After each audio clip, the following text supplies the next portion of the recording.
ಎರಡೂ ಕ್ಷೇತ್ರ ಕಾಂಗ್ರೆಸ್ ಪಕ್ಷದ ಕ್ಷೇತ್ರಗಳೇ. ಸಾಂಪ್ರದಾಯಿಕವಾಗಿ ಅಲ್ಲಿ ನಾವು ಗೆದ್ಕೊಂಡೇ ಬಂದಿದ್ದೀವಿ. ಇದರಿಂದ ಉಪಚುನಾವಣೆ ಸಾಧಾರಣವಾಗಿ ಕೂಡ ಸರ್ಕಾರದ ಪರ ಹೋಗ್ತದೆ ಮತ್ತು ನಾವು ಗೆದ್ದಿರುವಂಥ ಕ್ಷೇತ್ರ ಆಗಿರೋದ್ರಿಂದ ಅಲ್ಲೇನು ನನಗೇನು ಸಂಶಯ ಇಲ್ಲ. ಎರಡೂ ಕ್ಷೇತ್ರ ಭಾಳ ದೊಡ್ಡ ಬಹುಮತದಿಂದ ಗೆಲ್ತೀವಿ. ಆರಂಭದಲ್ಲಿ ವಿರೋಧ ಇತ್ತು ಮುಸ್ಲಿಮರು ಅಲ್ಲ, ಮುಸ್ಲಿಮರು ಹಿಂದೂಗಳು ಅಂಥೇಳಿ ಅದನ್ನು ಬಿಂಬಿಸುವಂಥದ್ದು ಸರಿಯಲ್ಲ. ಅವರು ಮತದಾರರ ಸಂಖ್ಯೆ ಜಾಸ್ತಿ ಇದೆ, ನಮಗೆ ಕೊಡ್ತೀನಿ ಅಂತ ಹೇಳಿದ್ರಿ, ನೀವು ಕೊಡಿ ಅಂತ ಒಬ್ಬರು ಕೇಳಿದ್ದಾರೆ, ಟಿಕೆಟ್ ಕೊಡಿ ಅಂತ. ಟಿಕೆಟನ್ನು ನಾವು ಕಾಂಗ್ರೆಸ್ ಪಕ್ಷ ಸಾಧಾರಣವಾಗಿ ಎಲ್ಲೂ ಆ ಥರ ಬೇರೆ ಯಾವುದೂ ವ್ಯತ್ಯಾಸಗಳನ್ನ ನೋಡಿಲ್ಲ. ಸಾಧಾರಣವಾಗಿ ಆ ಕುಟುಂಬಸ್ಥರಿಗೆ ಕೊಡುವಂಥದ್ದು. ಈಗ ಮೇಟಿ ಅವರು ತೀರೋದ್ಮೇಲೆ ಅವ್ರ ಮಗನ ಕೊಟ್ಟಿದ್ದಾರೆ.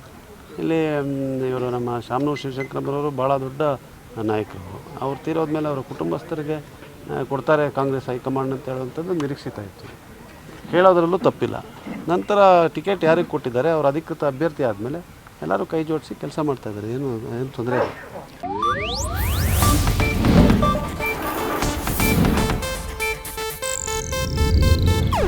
ಇದು ಏಷ್ಯಾನೆಟ್ ನ್ಯೂಸ್ ನೆಟ್ವರ್ಕ್ ಪ್ರಸ್ತುತಿ.